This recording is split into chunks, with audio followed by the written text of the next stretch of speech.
공화당 두 번째 대선 경선인 뉴햄프셔 프라이머리에서 도널드 트럼프 전 대통령이 니키 헤일리 전 유엔 대사를 꺾고 승리했습니다.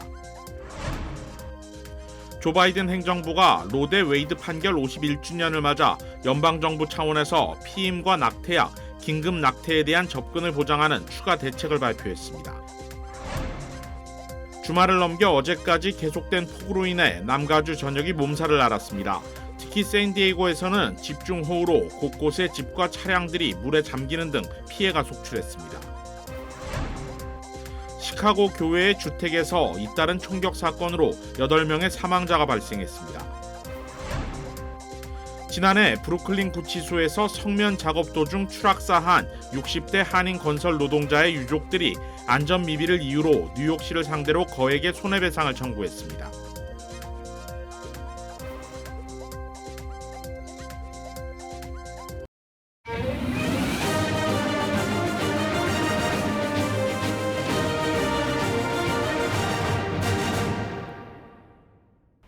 시청자 여러분 안녕하십니까? KBS 아메리카 뉴스입니다.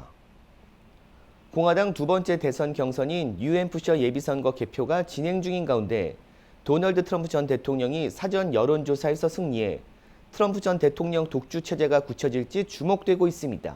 황동진 기자가 보도합니다. 이른 시각부터 지지자들이 팻말을 들고 투표소 앞에 서 있습니다. 현지 시각 23일 0시부터 프라이머리 예비선거 투표가 시작됐습니다. 뉴햄프셔에서는 공화당과 민주당 당원과 무소속 유권자 등 87만 명이 투표권을 행사합니다.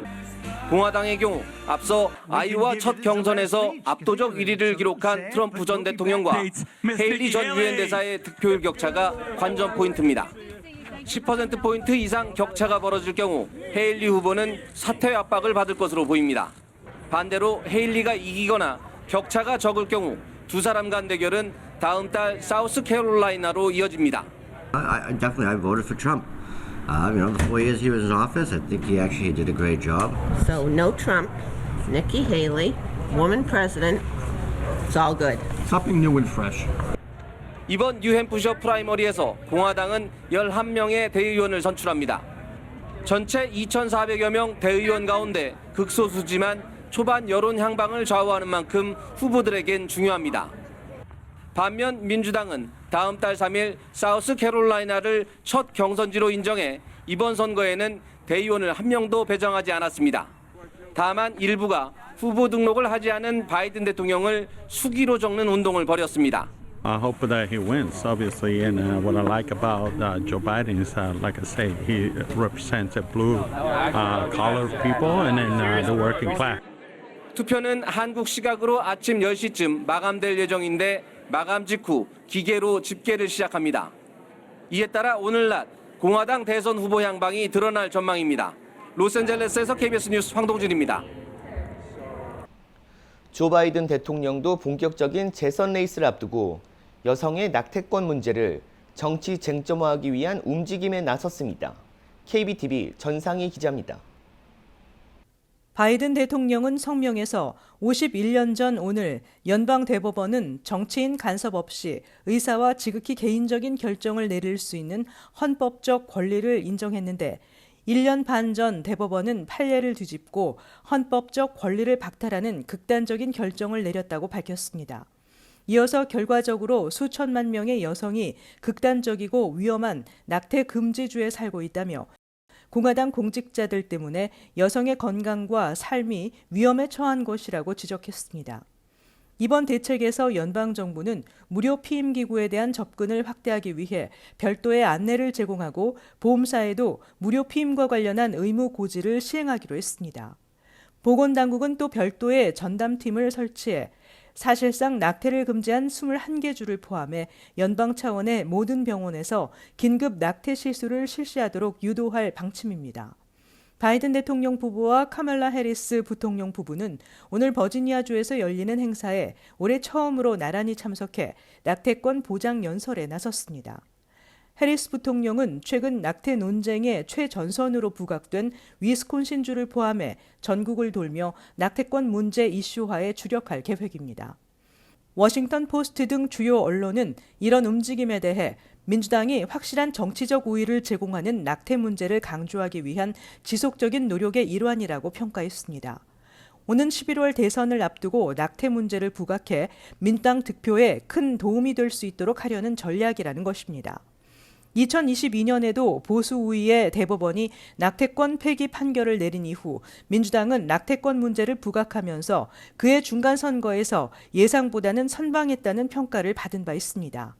카이저 패밀리 재단 조사에 따르면 전체 유권자의 58%가 낙태 문제에 대해서는 공화당보다 민주당의 신뢰를 보냈습니다.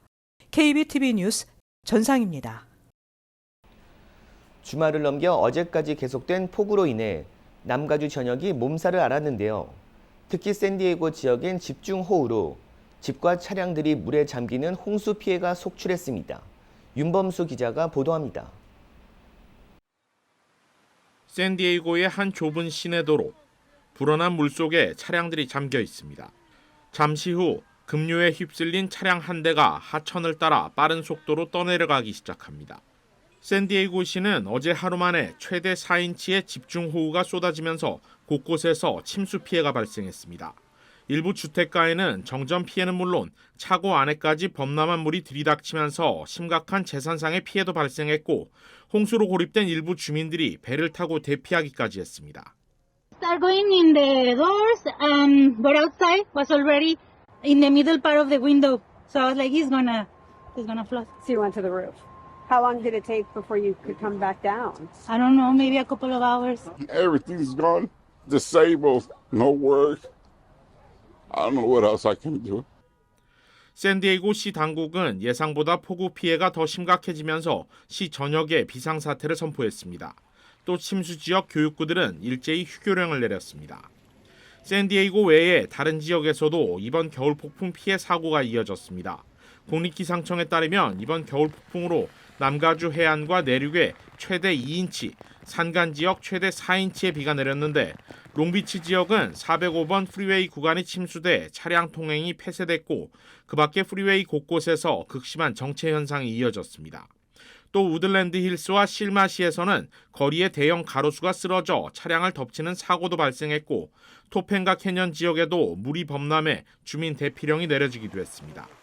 기상청은 일단 강우 전선이 서쪽으로 물러갔지만 다음 주 중 또 한 차례의 겨울 폭풍이 남가주에 찾아올 것으로 전망하고 있습니다. KBS 뉴스 윤범수입니다. 시카고 교회 주택에서 잇따른 총격 사건으로 8명이 숨진 채 발견됐습니다. 경찰은 어제 용의자로 지목된 23살 로미오 낸슨이 어제 오후 경찰과 대치 중에 스스로 목숨을 끊었다고 밝혔습니다. 경찰은 전날부터 이틀간 3곳에서 피해자들이 발견됐다고 설명하며 사망자 중 1명은 전날 윌리엄 카운티의 주택에서 숨졌고 7명은 어제 졸리엣의 주택 2곳에서 발견됐다고 밝혔습니다. 이날 발견된 7명의 사망자는 가족으로 추정되고 있습니다. 경찰은 피해자들을 알고 있는 낸슨을 용의자로 지목하고 소재 파악에 나서 이날 오후 낸슨을 주유소에서 발견했습니다. 이후 낸슨은 경찰과 대치 끝에 총으로 목숨을 끊었습니다. 경찰은 숨진 8명 외에 부상당한 남성이 1명 더 있다며 끔찍한 살인사건의 범행 동기를 파악 중입니다. 떼강도 절도범들이 대형 쇼핑몰에서 최근 스몰 비즈니스로 옮겨가고 있는 양상을 보이고 있습니다.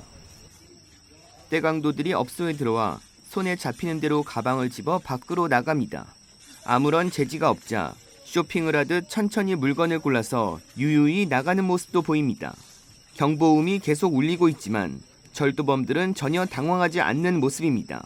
한동안 대형 쇼핑몰 등에서 벌어졌던 떼강도 사건이 스몰 비즈니스로 옮겨가면서 피해가 확산되고 있다는 지적이 나오고 있습니다.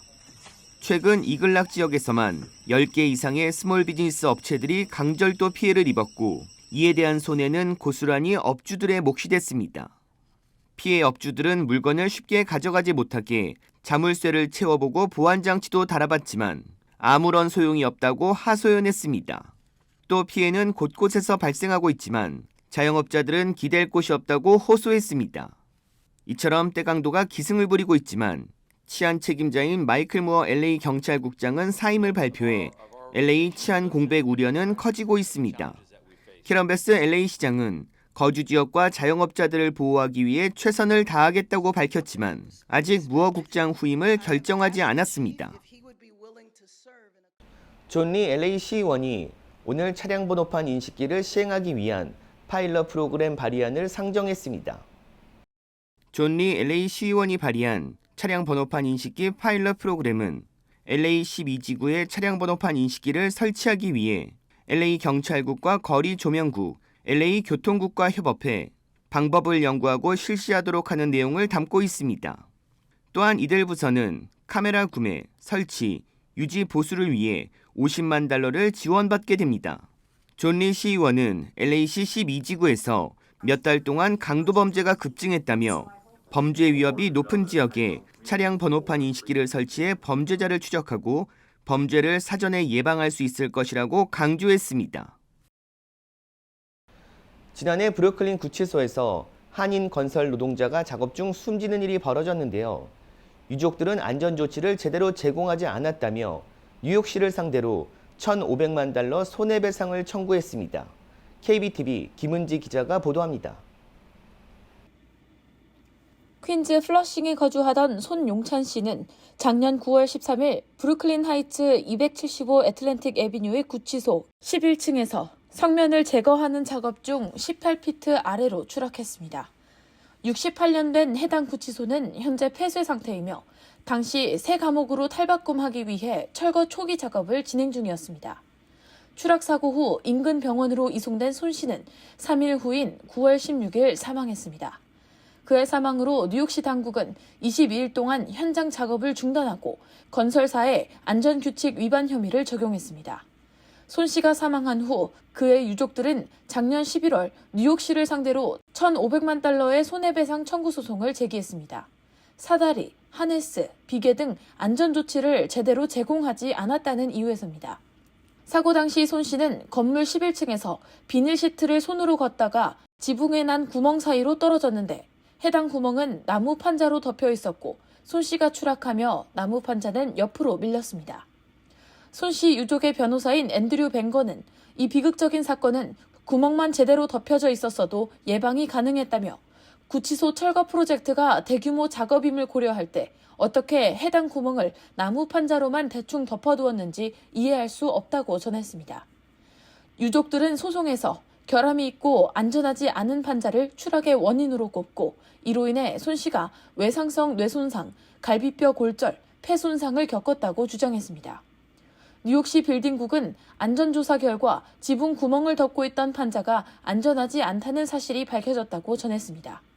가드레일이나 비계, 위험 표시 등과 같은 안전장치도 설치되지 않은 상태였으며 사고 당일 아침 안전회의에서 지붕 구멍에 대한 안내도 없었던 것으로 파악됐습니다. KBTV 뉴스 김은지입니다. 남가주 아시안진흥협회가 한인 커뮤니티를 위한 활동을 확대 실시한다며 한인들의 적극적인 관심과 문의를 당부했습니다. 보도에 이우수 기자입니다. 지난해 아시안정의진흥협회를 통해 이뤄진 문의는 모두 9천여 건. 베트남계가 26.4%로 가장 많았고 필리핀계가 24%, 중국계는 22.8%를 나타냈습니다. 9.1%를 기록한 한인은 타인종 대비 상대적으로 낮은 수치를 보였는데 한국어 문의가 가능하다는 사실이 널리 알려지지 않은 데 따른 것으로 풀이됩니다. 협회는 올해부터 한인 커뮤니티에 대한 지원을 확대시키기 위해 한국어 전담팀을 강화했다고 밝혔습니다. 한국어 하시는 분들이 다 계시기 때문에요. 혹시 영어를 잘 구사를 못하시는 분들이나 영어에 도움이 필요하신 분들은 저희 팀 한국어 라인으로 연락을 해주시면 담당자분들이 한국어로 도움을 줄 수 있고 지난 1983년 설립된 남가주 아시안정의진흥협회는 각종 법률 자문과 복지 서비스 등 다양한 커뮤니티 지원에 나서고 있습니다.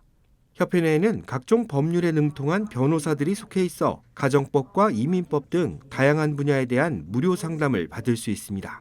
주거권 퇴거 소송 같은 게 문의가 많이 들어오고 있거든요. 하지만 저희가 하는 것 중에 이제 가정법도 하고 또 이민법, 또 퇴거 소송 그런 것도 맡고 특히 메디칼이나 커버 캘리포니아 그런 등록하는 것도 도움 드리고 있습니다. 협회는 LA와 오렌지 카운티 두 곳에서 한국어 전담 라인을 운영하고 있다고 밝히며 한인들의 많은 관심과 문의를 당부했습니다. KBS 뉴스 이우수입니다. 캘스테이트 대학 CSU 교직원 약 3만 명이 파업에 돌입한 가운데 대학생들도 교직원 노조 파업을 지지하고 나섰습니다. 미 역사상 최대 규모의 대학 노조 CSU가 어제부터 파업에 돌입했습니다. 이번 파업은 노조의 임금 12% 인상 요구가 결렬된 데 따른 것으로 최저임금을 받는 정규직 교직원의 기본급을 64,300달러로 인상할 것을 요구하고 있습니다. 그러나 CSU 측은 5% 인상을 통보했습니다. I'm here on strike today with my colleagues because we really need a salary increase that helps us keep a pace with inflation. You know, all of us love teaching here. We love students. CSU 학생은 총 46만여 명으로 수업 취소 등 학생들의 피해도 잇따르고 있지만 많은 학생들은 교수들이 학생들을 더 잘 가르칠 수 있는 환경이 조성돼야 자신들도 발전할 수 있다며 노조 측의 주장에 동참하는 분위기입니다. One week off of classes is not going to hurt anybody from the student side. I think that this time is really good for teachers to voice their opinions and the faculty. And as far as my education goes, I know my teachers will do what's best when the strike ends, no matter how long it goes, to catch us all up and make sure we get the education we deserve. I have full trust in our faculty. They're very passionate and they love what they do. CSU 노조 측은 대학이 이익잉여금과 비상금으로 급여 인상을 감당할 수 있다고 주장했습니다. 반면 CSU 측은 비상금은 기후재난이나 경제적 불확실성에 대비하기 위한 것으로 임금 인상에 활용할 수 없다고 반박했습니다. 또 파업을 피하려 노력했지만 노조의 요구는 실현 불가능하다고 거부했습니다. 양측이 합의점을 찾지 못하고 있는 가운데 노조는 오는 26일까지 파업을 진행할 방침입니다. 북한에서 마약과 절도, 성매매 등의 범죄 혐의가 있는 사람들이 어떻게 처벌받고 있는지 공개 재판 영상이 입수됐습니다. 양민철 기자가 보도합니다. 노천극장에 수백 명의 사람들이 앉아 있습니다. 무대엔 제복 입은 사람들이 보이고 마스크를 쓴 남녀가 고개를 숙인 채 걸어 나옵니다. KBS가 단독 입수한 북한의 공개 재판 모습입니다. 재판에 세워진 이들은 5명, 절도와 성매매, 마약 범죄를 저지른 노동자, 농민 등입니다. 처벌은 수도 평양에서의 추방. 이름과 사진, 주소, 직장, 전과 기록까지 낱낱이 공개됐고 반사회주의 범죄라는 비난이 이어집니다.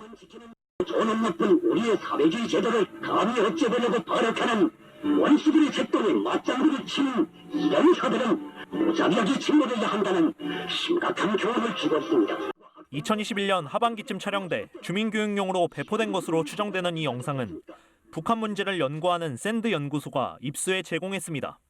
북한은 기존 형법으로 다루던 일부 범죄를 별도의 특별법으로 정해 단속과 처벌을 강화하는 추세인데 대표적인 것이 2021년 제정한 마약범죄 방지법입니다.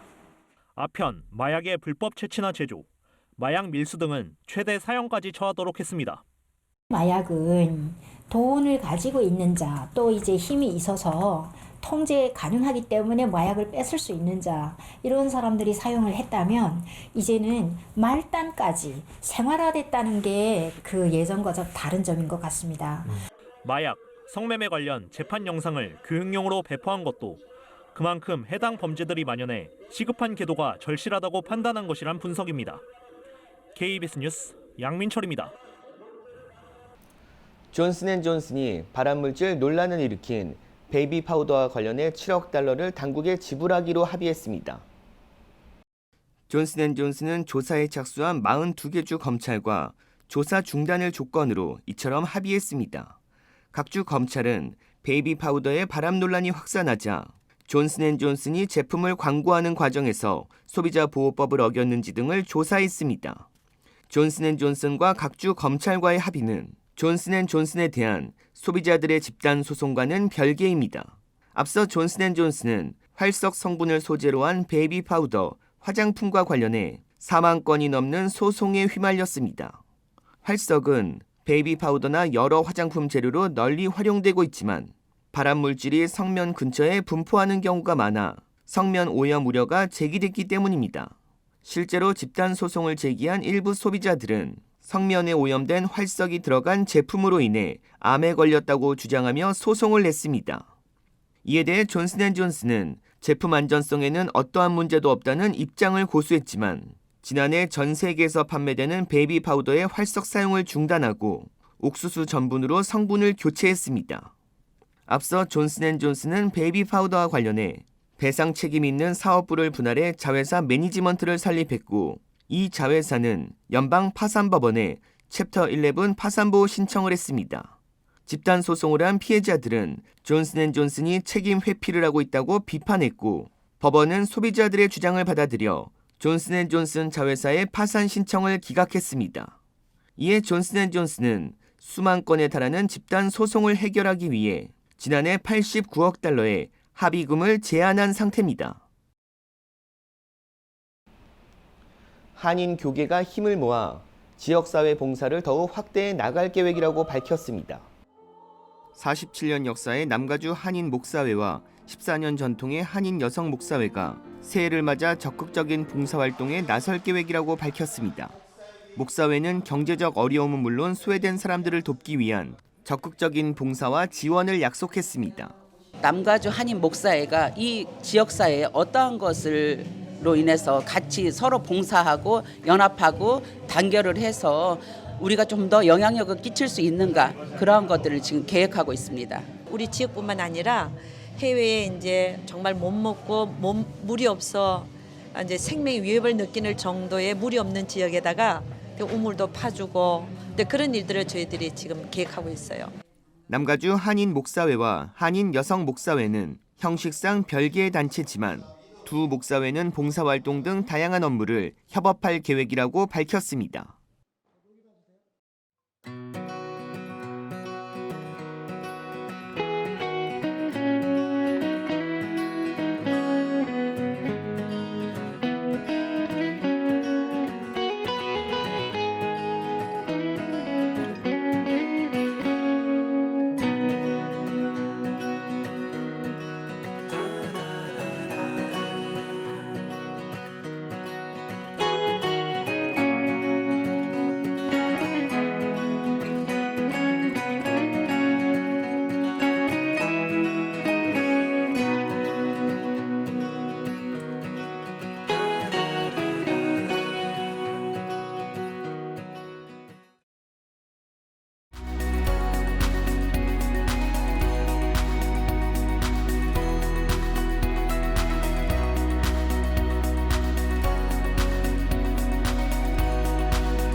KBS 아메리카 뉴스 마칩니다.